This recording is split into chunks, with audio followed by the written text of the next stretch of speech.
Hi guys, welcome to the final day of Little Einsteins. I'm sad that this is our last day together, but I hope you guys had a great time, that you enjoyed all these activities and learned about instruments and music and had lots of fun discovering about composers, different types of music, ballet, jazz, and all cool stuff. So I hope you had fun, and we're going to have a great last day as well together.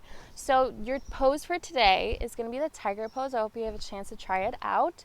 Our Fantasia video is the Rite of Spring, and then our game for today is called the passing game. I saved the best for last, so I hope you have fun with this one. And then we'll have a final Zoom call. You can join us and tell us, what was your favorite part of the program, things you liked, and the activities. If there's any questions you have, or if you want to say goodbye to a couple of people or anything like that, just join us later for the last call of the program.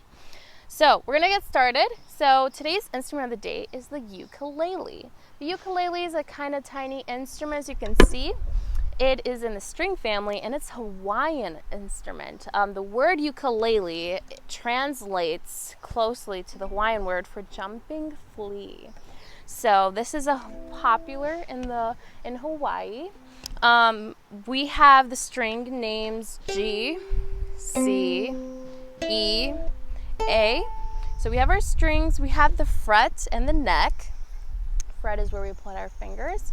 We have the tuning pegs, and we have the body of the instrument. I like the ukulele. It's pretty fun.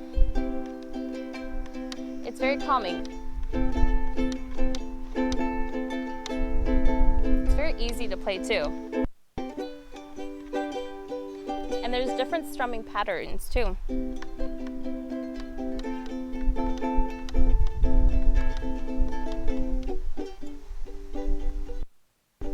Anyways, I like to play the ukulele. It's pretty fun. It's relaxing, calming. It's easy to learn. You can ask mom and dad if you can get a ukulele yourself and try to learn it. You have only a few chords, and every song is made up of that, a combination of the chords.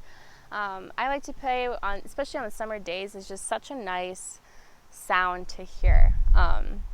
So that is the ukulele. Elvis Presley, a famous artist, played the ukulele in his biggest hit movie, Blue Hawaii. So everyone loves the ukulele. It's a great, fun instrument to have. So yeah, that's on ukuleles. Today's topic is the form of art. So there's a lot of different styles and forms of art. That could be paintings, that could be music, that can be crafting, making things, sculptures, words and poetry, or literature, and films. Films often portray all the type of forms of art in them. So music, how do we tell a story with music? So music, there are no words. Most likely, if we're playing an instrument, there are no words. So the form of storytelling with playing a violin, a cello, a flute, a guitar, our form of storytelling is through the music alone. So we have to tell our version of what we think the story is about, the music, and the audience has to try to figure out our version, or they'll have their own version with that too. So music, it's a great way. It's a different kind of storytelling, but it's still a fun way of storytelling. And you have people who sing and bring words to music, and that's combining like poetry and literature. It's combining words. It's combining two different forms of art with that. So poetry, the type of storytelling is through the words. There's a lot of different combinations of words that you can say that makes up a great story. And then you guys read books. I'm pretty sure mom and dad read you books, and you can see that through your books it tells a great story. You can share with us your favorite story on your Zoom call, or the favorite story time that I did with you guys. And that is combining two different kinds of arts. I read you a story, but in the background there was some music to help bring out certain things of the story.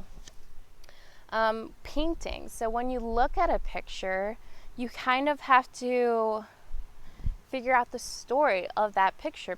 There's only one image, and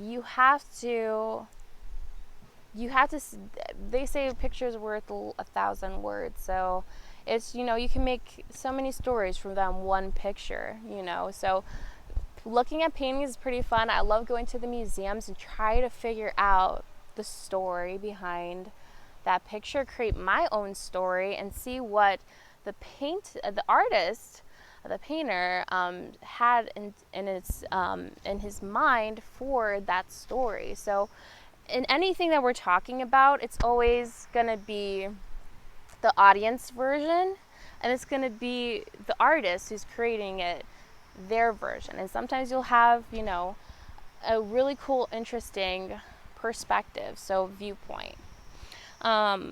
Sculptures brings to life, like we have sculptures of animals, of important people in history, and those are pretty cool to see, like a, kind of like a real life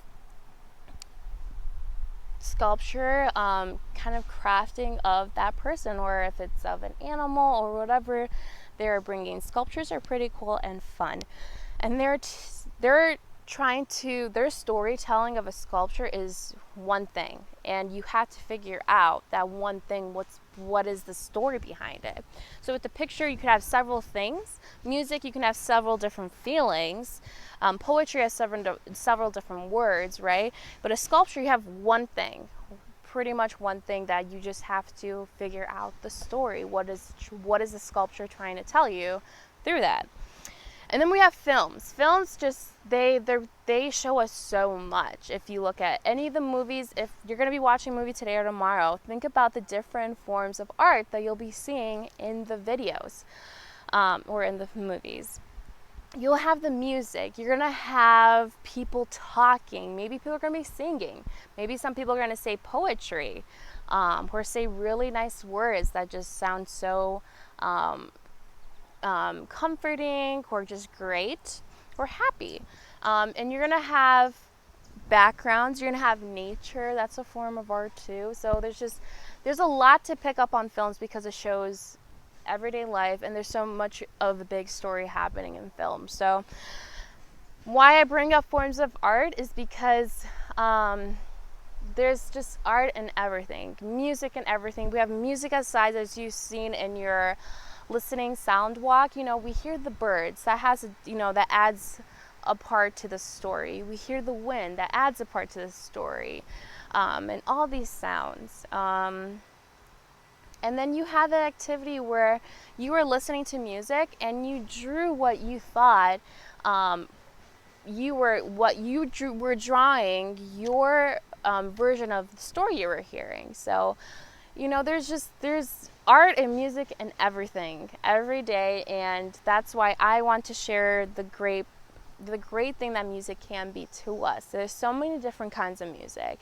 Just like there are foods, there's so many different kinds of music, so many different kinds of instruments, and there's always going to be new instruments that are made, and it's really cool how many cool instruments you have out there. I showed you the very popular instruments, but there's just so many instruments. So I hope you guys had fun with that, with the instruments, with the activities. They're all to help you, just to help you see the different forms of art. And for our last composer of the day, his name is Georges Bizet. He was born in Paris in 1838. He was a French composer, best known for his opera Carmen. And I'm pretty sure you've heard Carmen. I will have a little clip in here if you didn't. So both of his parents were musicians, and they actually wanted Georges to become a composer when he grew up, which he did. So Bizet loved music, but also loved to read books. Sometimes his parents would hide his books so he can spend some more time on his music. When he was 10, his father enrolled him in a music institute called the Paris Conservatory, which is very big, important school. He graduated with awards in both composition, so writing music, and for piano. Bizet died in the middle of the night at 36, right in the middle of the first couple performances of his most famous opera, Carmen, so which is kind of sad to hear. He was very good at writing dramatic music. So if you want to see a little bit of Carmen, Carmen is very dramatic. It has a lot of fun music in there. So I can post a video about that if you wanted to watch with it. So today's the last day. This is all we have for you guys. I am sad that this is our, last day together. I really hope to see you guys on Zoom, on our Zoom call, our group call. So, just take everything you learned and apply that to everything you do. Keep, drawing reactions, your story, what you hear of music. You can do the same with words. You can write words of what you're hearing. There's so many things that what we did in this program that you can always do for the rest of this year and just for the rest of your life. So I hope you really enjoyed this, and it was great being able to be a part of this with you guys. So my name is Gloria, and this is my last day with you guys. So have a great day, and I hope you have a great summer.